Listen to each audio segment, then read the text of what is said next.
Hi everyone, today I will review and rank the 4 books by Woody Allen: Mere Anarchy, Side Effects, Without Feathers, and Getting Even.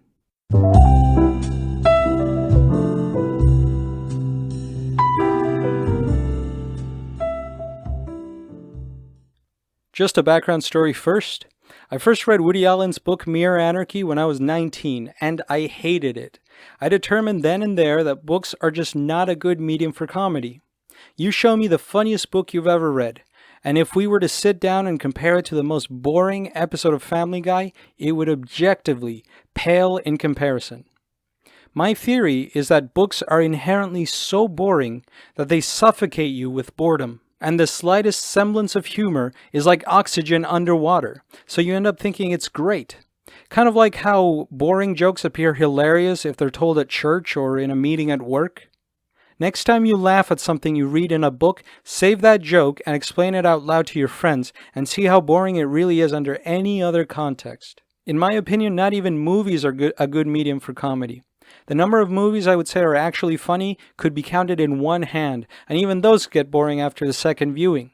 There's just so many comedy movies that come out every year and are totally unfunny. The 30-minute sitcom episode is the only good medium for comedy.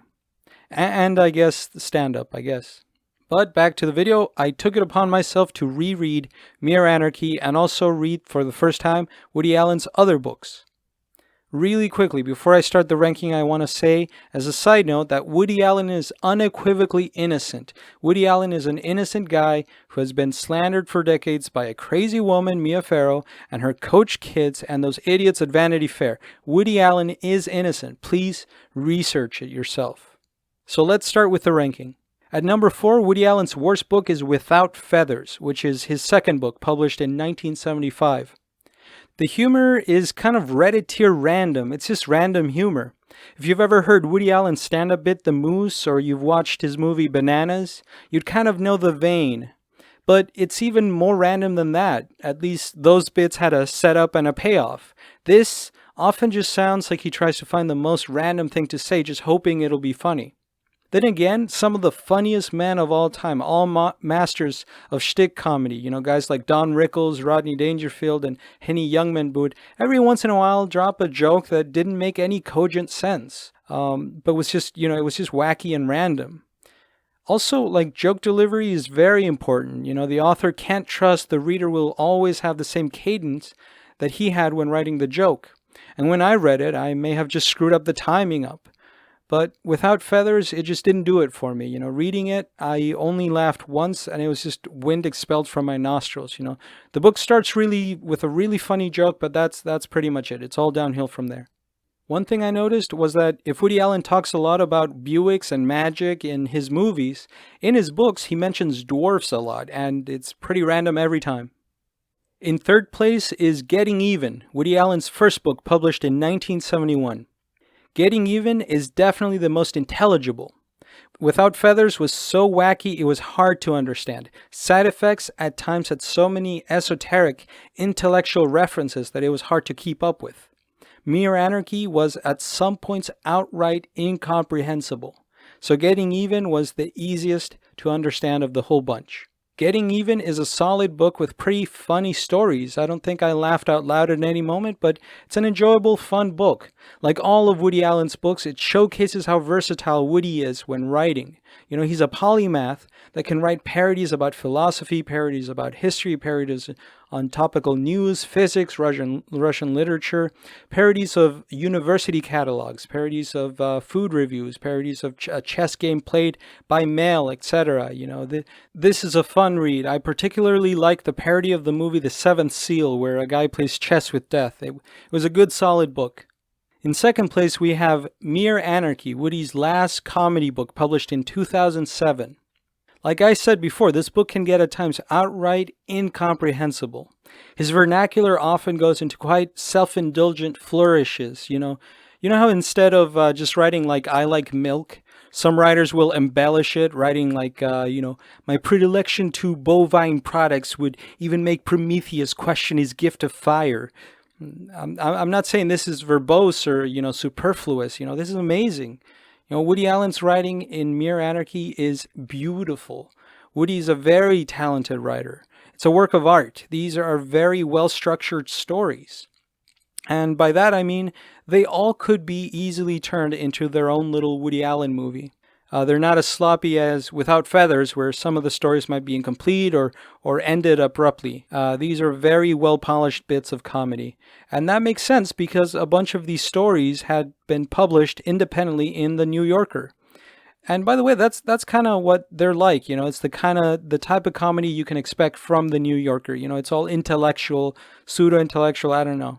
But reading any Woody Allen book on the train makes you feel smart. Like I explained in the beginning of the video, the first time I read Mere Anarchy when I was around 19, I didn't like it. Part of the reason was that I thought it had too much slapstick comedy, which doesn't translate in book form. It just sounds dumb when you hear someone got hit on the head. It doesn't sound very funny. But after the second reading, I came to realize that the physical humor was never meant to be the main punchline. It was just one of the many side jokes in the story to, create a funny premise. So I say no harm done, Overall, I'd say Mere Anarchy, like all of Woody Allen's books, was incredibly intelligent and amusing. They were mostly short stories with a hint of surrealism, and some of them had dialogue and quips that I could see in one of Woody Allen's movies. So that was in second place. In first place, the funniest Woody Allen book is Side Effects, Woody Allen's third book, published in 1980. I put this book in first place simply because it made me laugh the most number of times. It really is as simple as that. I particularly liked in Side Effects when he made in passing a subtle joke on Immanuel Kant's categorical imperative. I also loved the joke about him being a Greek philosopher and bringing up the concept of Plato's philosopher king while clearing his throat and pointing to himself. In fact, the funniest part of Side Effects is the My Apology chapter. And by the way, one of the chapters he wrote, it was titled The Query, which is about Abraham Lincoln. It sounded to me like a Monty Python skit. Anyways, like I said, this is the funniest of all Woody Allen books, and I do want to say that even the least funny Woody Allen book has some value in and of itself. His books are a window into metropolitan living, they're a window into intellectual musings and pretentious New York and, girls discussing Faust on the Upper West Side. I really like the feel of these books. So anyways, that concludes the ranking of Woody Allen's books. I hope you guys enjoyed it. I already have a video out where I rank 4 other comedy books, Sarah Silverman's The Bedwetter, Gilbert Gottfried's Rubber Balls and Liquor, and Anthony Cumilla's Permanently Suspended. Oh, and Norm Macdonald's Based on a True Story.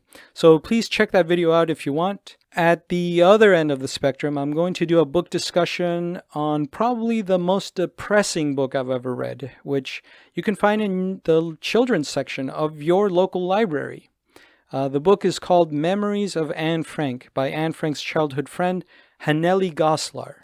This book is definitely the most depressing I've ever read, and if you want to see that video, please subscribe, and thank you for listening.